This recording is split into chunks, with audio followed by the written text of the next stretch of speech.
Pour le deuxième exemple, j'ai un potager biologique d'une surface de 30 mètres carrés. Donc, je vais devoir choisir évidemment des engrais naturels. On va commencer point par point, on commence par le pH. Donc, dans ce cas-ci, le sol est acide. On part avec un pH de 5,7, ce qui est trop bas, donc trop acide. Et quand le sol est trop acide, on a évidemment besoin du pH tampon. Donc, si le sol est trop acide, on va devoir utiliser pour corriger le pH, évidemment, la chaux. La chaux. Le taux de matière organique, évidemment, est trop bas à 3 %, il devrait être à 6 %, donc on va devoir mettre du compost.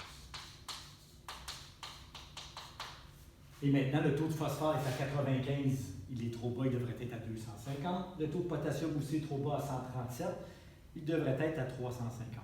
Donc, notre taux de phosphore et de potassium sont trop bas. On va devoir utiliser évidemment les engrais phosphatés et potassiques qui sont biologiques parce qu'on est dans un potager biologique. Donc, engrais phosphaté biologique, on va prendre le phosphate de roche, 0,270. Et pour le potassium, engrais potassique biologique, on va utiliser le sulfomag 0022.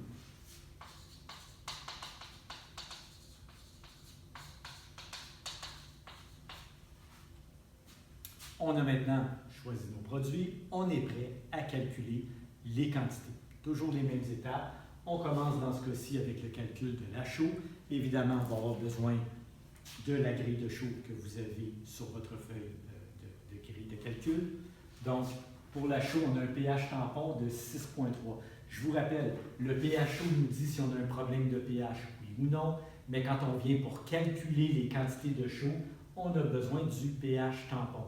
Donc, le pH tampon est à 6,3. On vient dans la grille ici, dans la partie jardin, plate-bande, potager. Et à pH tampon 6,3, on voit que la quantité de chaux recommandée est de 5 kg par 10 mètres carrés.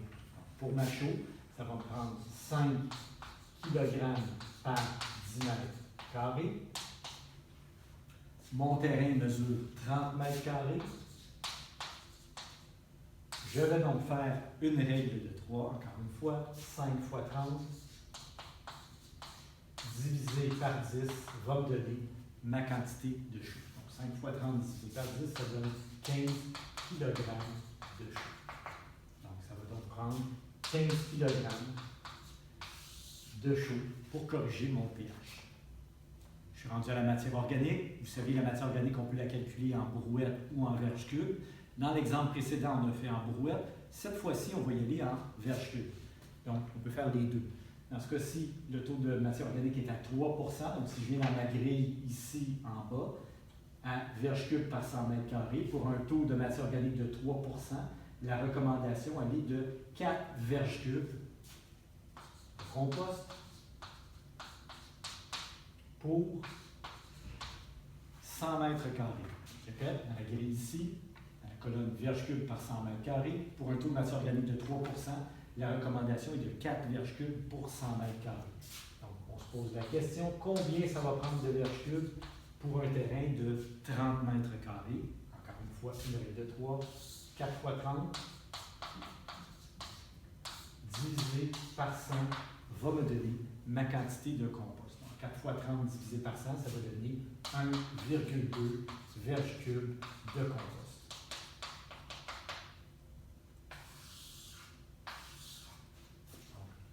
1,2 verges cubes. J'ai calculé ma chaux, j'ai calculé mon compost. On est maintenant prêt à calculer les engrais. Je vous rappelle, on est en biologique, on travaille avec les engrais naturels, phosphate de roche 0,270 et sulfomag 0,022. On va commencer avec le phosphate de roche. Je vous répète, les étapes, c'est toujours les mêmes. Quand on calcule des engrais, on commence toujours avec les chiffres entre parenthèses. Donc, j'ai du 0,270, 0% d'azote, 27 % de phosphore. 27 % de phosphore, ça veut dire qu'il y a 27 kg de phosphore dans 100 kg d'engrais 0,270. Répète. 0,270, 27 %, 27 kg de phosphore dans 100 kg d'engrais. Maintenant, mon taux de phosphore est insuffisant à 95. Je vais devoir aller chercher ma recommandation que je vais venir placer ici, juste en dessous. Donc, pour un taux de phosphore de 95, la grille générale me dit que je devrais ajouter 1,6 kg de phosphore. Donc, je dois ajouter 1,6 kg de phosphore et je me pose la question, combien ça va prendre de 0,270? Encore une fois, une règle de 3. 1,6 fois 100 divisé par 27. J'ai fait le calcul tantôt. 0,6 fois 100 divisé par 27, ça me donne 5,9 kg de 0,270. Et je vous rappelle, toutes les grilles de fertilisation donnent des recommandations pour 100 mètres carrés. Donc, je viens de trouver la quantité pour 100 mètres carrés. Si mon potager mesurait 100 mètres carrés, mon calcul serait terminé, j'ai trouvé la bonne quantité. Malheureusement, mon potager mesure juste 30 mètres carrés. Je vais donc devoir faire une deuxième règle de 3 pour la surface. 5,9 fois 30 divisé par 100. 5,9 fois 30 divisé par 100 va me donner la bonne quantité d'engrais à ajouter dans mon sol. Je l'ai fait ici. 5,9 fois 30 divisé par 100, ça donne 1,77 kg de 0,270. Donc, la quantité d'engrais phosphaté naturel à mettre dans mon sol est de 1,77 kg. J'aurais pu aussi écrire 1,8 kg. Ça aurait fait pareil. Donc, je répète les étapes. C'est du 0,270. Il y a donc 27 kg de phosphore dans 100 kg d'engrais. Ensuite, je vais venir mettre ma recommandation ici. Comment je trouve ma recommandation? J'ai juste à regarder mon taux de phosphore, qui est à 95, et venir chercher dans la grille à 95 la quantité recommandée. On me recommande de mettre 1,6 kg. Donc, ma recommandation est ici. Je fais ma règle de 3. Je viens de trouver la quantité pour 100 mètres carrés. Combien pour 30 mètres carrés? Et j'arrive à ma réponse. Donc, toujours les mêmes étapes. On y va maintenant avec le potassium. On va travailler avec du sulfomag 0,022. Je vous rappelle, on commence toujours avec les chiffres entre parenthèses. 0,022 veut dire qu'il y a 22 % de potassium dans le produit. Donc, il y a 22 kg de potassium dans 100 kg de l'engrais 0,022 ou sulfomag. 0,022 veut dire qu'il y a 22 kg de potassium dans 100 kg d'engrais.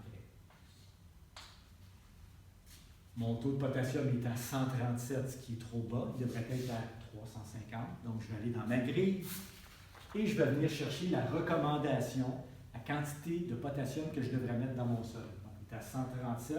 Si je viens dans ma grille, la recommandation, elle est de 2,6 kg de potassium. Ça, c'est ce que je devrais ajouter à mon sol. Donc, je répète, 0,022, 22 kg de potassium dans 100 kg d'engrais. Ma recommandation, elle est de 2,6 kg. Donc, je vais venir faire une règle de 3. 2,6 fois 100 divisé par 22, et ça va me donner 11,8 kg de sulfomag, ou si vous préférez, 11,8 kg de 0,022. Et encore une fois, c'est la quantité recommandée pour une surface de 100 mètres carrés. Donc, ça, c'est la quantité pour 100 mètres carrés. Mon potager biologique mesure 30 mètres carrés, donc je vais faire une deuxième règle de 3 pour la surface. 11,8 fois 30 divisé par 100 va me donner la quantité de sulfomag nécessaire et on devrait arriver à 3,5 kg de 0,022. 3,5 kg d'engrais. Encore une fois, c'est toujours les mêmes étapes. Sur le terrain, j'épandrai mon 1,2 verges cubes de compost, mon 15 kg de chaux. J'incorporerai tout ça en profondeur, un petit nivelage grossier. Ensuite, je peux peser mon engrais phosphaté et potassique, épandre ça à la volée et incorporer légèrement. Et je vous rappelle, pour les engrais, c'est toujours les mêmes étapes. J'y reviens une dernière fois. On commence avec les chiffres en parenthèse. Donc, dans l'exemple qu'on vient de faire là, 0,022 veut dire 22 kg de potassium dans 100 kg d'engrais. Ensuite, avec notre taux de potassium, on va chercher la recommandation dans la grille. On met notre recommandation ici. Donc, on fait une première règle de 3. Donc, la première règle de 3, dans le fond, c'est chiffre en parenthèse et recommandation. Une fois que j'ai trouvé la réponse pour 100 mètres carrés, je fais ma deuxième règle de 3 qui est simplement pour la surface. Donc, telle quantité pour 100 mètres carrés, combien pour la grandeur de mon terrain qui est 30 mètres carrés, deuxième règle de 3. Dernière fois, on part avec les chiffres en parenthèse, on vient mettre la recommandation, c'est notre première règle de 3. Une fois qu'on a la réponse, on a trouvé la réponse pour 100 mètres carrés et on fait une deuxième règle de 3 pour la surface. Donc, j'encourage fortement à les pratiquer. Vous avez dans le cahier, à la page 145 et 146, plusieurs exemples. Vous avez probablement déjà les réponses. Sinon, vous pouvez les trouver sur Google Classroom. À la fin complètement de Google Classroom, vous allez corriger des exercices du cahier jaune. Donc, vous pouvez toujours aller chercher les réponses là si vous ne les avez pas déjà et pratiquez-les sur la page 145 et 146 et refaites toujours les mêmes étapes. Plus vous allez le faire, plus ça va être facile, évidemment. Alors, bon travail tout le monde.